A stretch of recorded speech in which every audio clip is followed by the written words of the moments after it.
Le festival du film et forum sur les droits humains de Genève s'achève aujourd'hui ce dimanche. Sa directrice est avec moi. Bonjour Isabelle Gattiker. Et puis à ses côtés, on a le plaisir d'avoir votre programmateur, c'est Gaëtan Vanet. Un festival du film et un forum des droits humains marqué cette année. Évidemment par la crise ukrainienne, on va en parler puisque vous avez animé un débat là-dessus, mais finalement marqué par une sorte de mobilisation, j'allais presque dire un grand retour, Isabelle. Absolument, c'est un retour du public après 3 ans parce qu'on a vécu 2 éditions entièrement digitales et on a retrouvé notre public après 3 ans avec énormément d'émotions, des salles pleines à craquer et un enthousiasme extraordinaire. Et ça fait du bien, ça fait du bien pour toute l'équipe du festival aussi. Comment on pourrait, pour tous ceux qui nous écoutent dans le monde, le résumer, parce que c'est dans 60 pays le festival. En fait, c'est un festival qui s'étend. Alors le festival se tient principalement à Genève au mois de mars pendant le Conseil des Nations Unies aux droits de l'homme et on présente des films et des débats. On a aussi organisé une tournée où on a été pendant 2 ans dans 60 pays effectivement. On a traversé le monde du Pakistan au Venezuela en passant par Moscou et Le Caire par exemple. Ouais, regardons un petit bout, ce qu'on appelle une bande-annonce comme ça. On va voir un peu l'ambiance qui règne ici à Genève. C'est l'effervescence, on parle de valeurs, on échange. Regardez.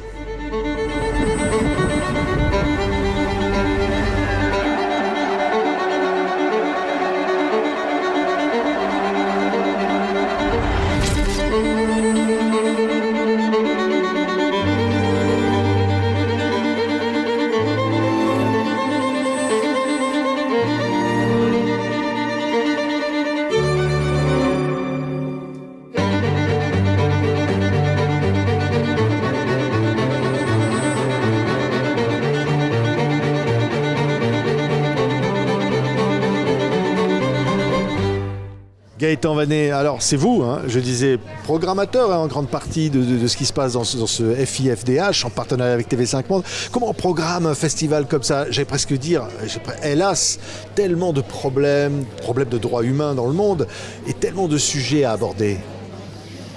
Trop de problèmes à aborder en fait, donc y a des discussions qui sont évidemment au préalable dès l'automne qui sont liées à l'actualité, qui sont aussi liées à l'actualité qu'on a déjà oubliée parce qu'il y en a d'autres pour essayer de les remettre sur le devant de la scène, qui est aussi un des rôles du FIFDH. Mais par rapport à l'actualité, on cherche des angles différents, des approches différentes, des interlocuteurs peut-être à mettre en avant. Ça peut être notamment aussi pour les protéger quand c'est des défenseurs des droits humains. Donc c'est en travaillant tout cela, et on n'est pas seul, on est une équipe de programmateurs, je suis que l'un d'entre eux.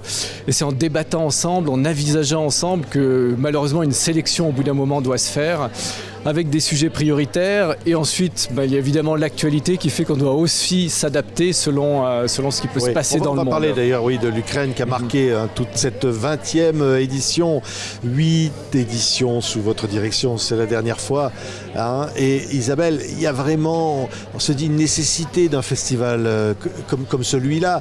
Vous recevez des activistes, vous recevez des gens qui prennent des risques personnels, parfois même pour leur vie, qui témoignent. Absolument, et jusqu'à maintenant, on croise les doigts, mais jusqu'à maintenant, ça les a protégés, ces activistes. Le fait de venir à Genève, de s'exprimer pendant que se tient le Conseil de l'ONU aux droits de l'homme, en fait, ça les médiatise, ça médiatise leur travail, ça les aide à le faire, et jusqu'à maintenant, ça leur a vraiment porté chance, on va dire.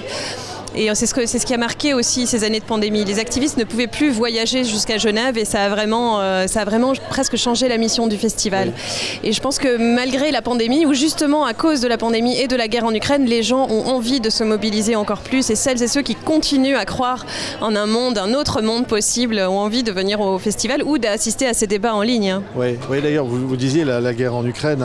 Alors Gaëtan, vous avez organisé table ronde évidemment sur ce sujet-là. Les événements percutent le festival toute la semaine. On l'a vécu avec ces événements tragiques. Comment on répond à cette situation-là ? La première chose, c'est peut-être, vu que c'est tout frais, que la situation escalée, il y a des questions de la part du public. Donc l'une des premières idées qu'on a eues, c'est qu'il faut laisser s'exprimer le public, poser les questions qu'ils ont, répondre aux craintes qu'ils peuvent avoir. Et pour ça, on rassemble des spécialistes de différents domaines, que ce soit le droit international, la sécurité, l'architecture de sécurité en Europe, les droits humains bien évidemment. Mais ça ne suffit pas, on ne peut pas rester uniquement froid, entre guillemets, comme ça, avec l'expertise. Il faut aussi du témoignage. Donc on est allé chercher des gens qui sont évidemment en Ukraine, qui sont victimes de la situation, qui sont victimes de ce conflit. Et on est aussi allé voir en Russie, parce qu'il y a aussi une population russe qui est en partie victime de ce conflit, une autre qui l'analyse peut-être d'une façon différente. Et il faut aussi aller chercher ça. On doit aller dans l'émotion, évidemment, d'abord quelque part, tellement la chose est encore fraîche, mais on doit aussi après quitter l'émotion et quand même lancer la réflexion, parce qu'on peut aussi se poser la question, comment est-ce qu'on doit sortir de là, comment est-ce qu'on peut résoudre cela? Et je pense que dans un festival comme celui-ci, on doit aussi travailler dans cette direction-là. On ne doit pas être que dans l'émotion, que dans la violation des droits de l'homme. Ça ne suffit pas. Oui, construire des ponts, parce que c'est j'allais presque dire, un festival du concret. Et le concret, en l'occurrence, par exemple, par rapport à l'Ukraine, c'est de dire, voilà, est-ce qu'il y a des pistes ? Oui, la grande force du festival, c'est de proposer des débats, mais aussi d'affirmer les choses. Je pense aussi au débat sur le racisme en Suisse.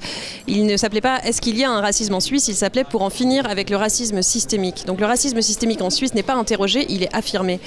On a aussi vécu un magnifique débat qui s'appelait « Faut-il en finir avec la coopération ?» entre l'Europe et l'Afrique, par exemple. Donc c'est des vrais débats, des vrais débats. Oui, oui, la Chine aussi. Un extraordinaire débat d'ouverture autour de la Chine avec Nathan Law, activiste hongkongais, absolument. Il n'y a pas de débat interdit, il n'y a pas de limite à la liberté d'expression, c'est presque dire c'est un sanctuaire ici. Alors c'est un sanctuaire, mais on invite des personnes qui continuent à croire aux droits humains. Ça c'est une force, un point de vue très clair pour le festival. On invite des gens qui ne sont pas forcément d'accord sur les moyens pour y arriver, mais on invite des personnes qui partagent tout de même des valeurs de démocratie et de droits humains. Oui, des forums et puis l'expression artistique de tout ça à travers des films. C'est un festival du film aussi. Mais Gaëtan, vous parliez de l'Ukraine, vous avez été correspondant à Moscou, vous connaissez bien le contexte. C'est difficile de ne pas s'impliquer soi-même ou se dire qu'est-ce que je peux penser d'une situation comme celle-là ? J'allais presque dire à l'heure actuelle, je m'interdis de penser. Non, c'est pas vrai, je n'arrête pas de penser. Mais je pense comme beaucoup de gens, j'ai pas de réponse définitive, j'ai pas de compréhension définitive de ce qui se passe, de comment ça peut se terminer. Et après, on peut bien sûr analyser comment on en est arrivé là, parce qu'effectivement, on a un conflit qui se passe à un moment donné. Mais il y a tout ce qui a précédé, qui a amené au conflit, sur lequel tout le monde doit s'interroger. Partie russe, partie ukrainienne, partie européenne, partie américaine. Et là aussi, je pense que c'est un endroit où, au FIFDH, on peut poser la réflexion. On ne va pas amener de réponse définitive. Celui qui l'a, bienvenue, mais je ne pense pas qu'il existe véritablement. Mais on doit poser ces questions-là, justement, au-delà de l'émotion. Mais c'est vrai que ce n'est pas facile quand on est aussi proche de l'événement temporellement, mais pour l'Europe aussi géographiquement, et ça peut aussi court-circuiter la réflexion. Oui, et il y a les exemples de paix, vous avez parlé de la Colombie, des FARC, des accords de paix, on arrive à la paix aussi. Est-ce qu'un festival comme ça, fait 8 éditions que vous avez dirigées, hein, Isabelle, à un moment vous dites je suis fier quand même de ça, parce qu'on a fait au moins avancer les choses.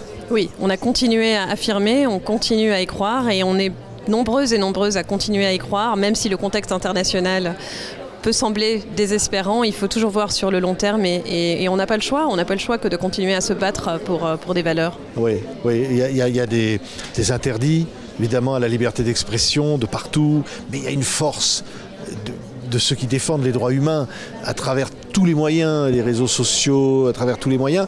Au fond, on aurait tendance à dire on ne peut pas arrêter la liberté ou le désir de liberté. Et on ne peut pas arrêter l'envie d'être tout qu'on se considère une communauté humaine. On est une communauté sans frontières, on est tous et toutes des humains et on est tous et toutes absolument égaux en dignité et en droit et on doit agir dans un esprit de fraternité. Oui, et c'est l'endroit pour le dire, Gaëtan, la Suisse, ici, la neutralité suisse, le contexte international de toutes les institutions qui sont là.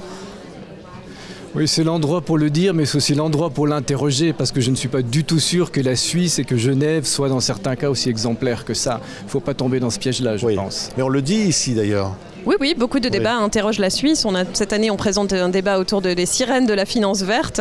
Le débat autour de la coopération touche à la Suisse, le racisme. On interroge aussi les monuments avec un héritage raciste à Genève et les rues. Donc, bien sûr, on ne se prive pas de critiquer la Suisse et Genève. Oui, alors c'est la dernière fois, hein, Isabelle, vous dirigez ce FIFDH. Un message pour celui ou celle qui va vous succéder, dire voilà, il y a encore du boulot. Hein. Il y aura toujours du travail, hélas, ou il y aura toujours du travail et c'est génial. Et il y aura toujours en tout cas un magnifique festival, un magnifique conseil de fondation et surtout une superbe équipe qui va continuer à travailler. Donc c'est un cadeau en or. Merci à tous les deux. 20e Festival du film et Forum sur les droits humains ici à Genève qui s'est déroulé en partenariat avec TV5 Monde. On en est très, très fiers de l'avoir accompagné. Merci beaucoup Gaëtan, merci beaucoup Isabelle. Merci et beaucoup. à l'année prochaine. À l'année prochaine.